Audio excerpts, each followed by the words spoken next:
Ma'am, kanang na-surprise sad mi kay ang usas mga findings nila. Usa dai kan ka sa ipa-aristo, planong ipa-aristo along with some other PNP officials. Yes sir, oo. Na ako sa listahan, daghan kaayo mi nga naa sa listahan sa ICC. Nahibaw ko ana kay pag-abot na ko dito natingala ko nga nung sa sugod pwede pa ko mobisita kada adlaw.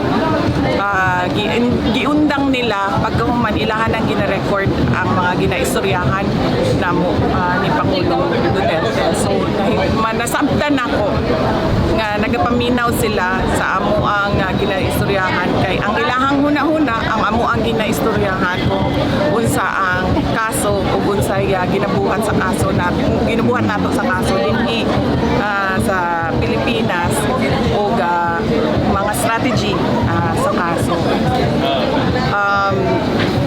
Dili lang ako, layo pa ang pangalan dito. Ang nauna nga mga pangalan dito mao kay Senator Bato de la Rosa, kay katong dating Chief Albayalde, ang katong dating Police General si Danao o Police General si Karamat. Naabo dito ang pangalan ni Bongbong. Mauna usa sa ila bago ako.